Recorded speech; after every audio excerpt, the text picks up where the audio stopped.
And then you have this gentleman right here.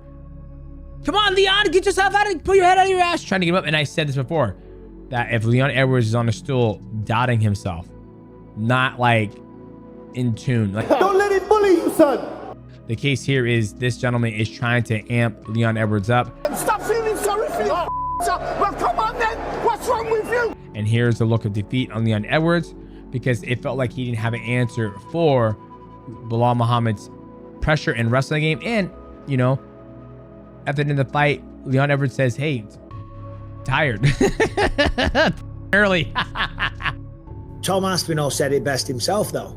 He said, if you can't get up and do this job for 15 minutes, maybe you shouldn't be here. You know, he said the same thing to me, which I was happy to hear, because of the same process same thought process I've always had. But he just said it better. He said, my dad told me, if you can't beat him at 5 a.m., you can't beat him at midnight. Yeah. Like, if you can't beat him at 4 in the morning, you can't beat him at 10 at night. Like, it doesn't matter. Now, I fought Leon 3 times. I would say a majority of all those fights, Leon put his back up against the cage. Well, he didn't put his back there. I put him there, up against the cage. When you pressure him, you take away his space. Leon just doesn't necessarily know how to fight there when you take away his space. He wants to create the space, so he backs up. And when he backs up, next thing you know, he puts himself up against the cage. Now, when you fight a guy like myself and a guy like Belal Muhammad that can change levels on you, hey, this is what you're gonna get. We're gonna change levels. We're gonna wrap our arms around your legs, and we're gonna take you down every time. It's good to have great takedown defense if you're against the fence and you've stopped the initial shot.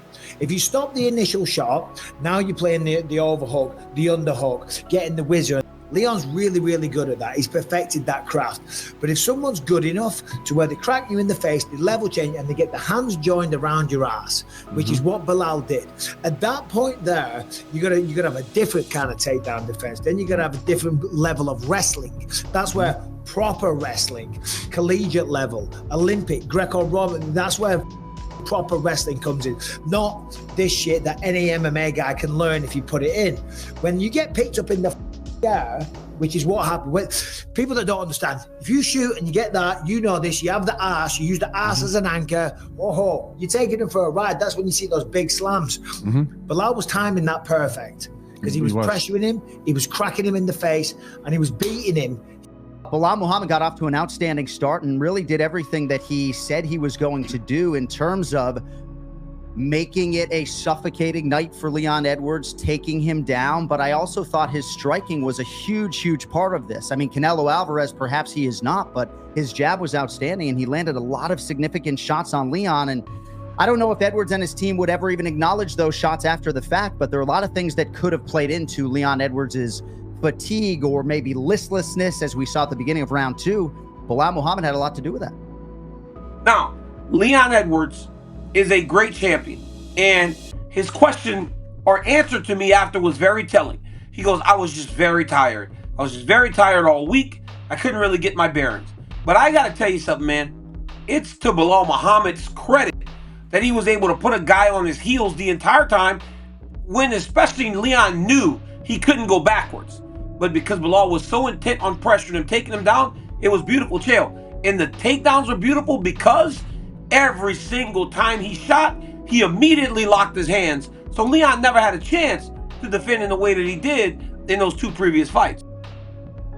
Leon, over the time, got smart enough to know that, hey, I can use the cage as to my advantage to stand up or to keep myself upright and make it harder for people to keep me down. And that's what he was doing. But there's always, it's almost like, okay, he counters what I do, which is put him up against the fence, take him down by using the fence to stand back up and stay upright. But then here comes the counter, the counter, shall I say, in Belal Muhammad, in understanding that, hey, he uses the fence very well to stand back up. So when he does stand back up, you know what I'm gonna do?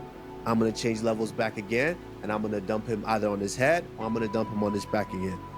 I think I'm the best fighter in the world. I know I'm the best fighter in the world. I just had to prove it, and I had to show you guys. We had 3 years to sit there, and I had to sit there and dwell on that thing, that last fight of everybody saying, oh, he would have beat him, he would have won the last other rounds, he would have did this, he would have did that. We didn't even get started that fight. This fight, we got started. This is what we did. We just dominated the champion. We made it look easy, and we did it better than Kobe did, better than Usman did. Leon definitely scoffed. He laughed at him. And I spoke to Belal and I was like, it seems like you really hate Leon. Why is that? And then when I heard his answer, I kind of got it. I kind of understood. He said, well, because I'm 10 fights undefeated. I want my rematch. I didn't get my rematch initially. I've had to beg for this online. He's laughed at me. He's dismissed me. He's just brushed me aside. And all the while I've been trying to get this fight and he just kind of mocks me in every way. And he should know what that feels like because he had to go X amount of fights before he got a title fight. So he should know what this feels like. And he's doing the same thing to me. So when he said that, I was like, I kind of get it. I kind of understand. But when you have those emotions, you can use it to fuel you. And that's exactly what he did, man, because exactly what he did. Looked phenomenal. Yeah, not only did he win the championship, he did it in dominant fashion. And again, this was Belal with a beautiful game plan, beautiful execution of that game plan, more importantly. And he was able to take Leon Edwards out of his game perfectly. I think his ability to force Leon to be uncomfortable, to push the action, to pressure, it's something a lot of people have tried to do against Leon Edwards, Kamaru Usman included. They were not successful. Belal was. Just amazing stuff.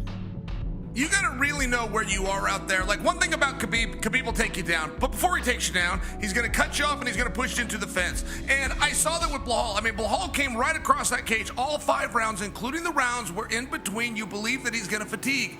And he had the math on his side. I mean, eventually he just needs to close that match out. He just gotta beat the clock is what I'm talking about. But he still came across, and he still put him in that fence, and he still took him down, and it was rinse and repeat. And Daniel, not only were those takedowns fantastic, his striking was fantastic. Not one of those takedowns happened without strikes first. He was staying in his face. It was almost a rhythm.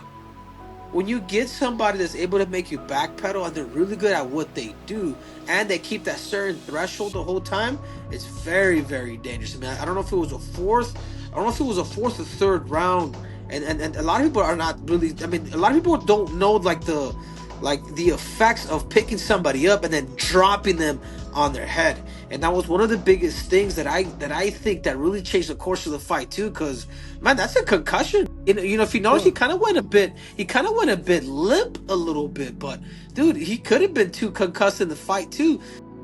But the one thing that Belal Muhammad did very well was he did not give the sniper an opportunity to set up the 50 cal sniper to land that perfect shot.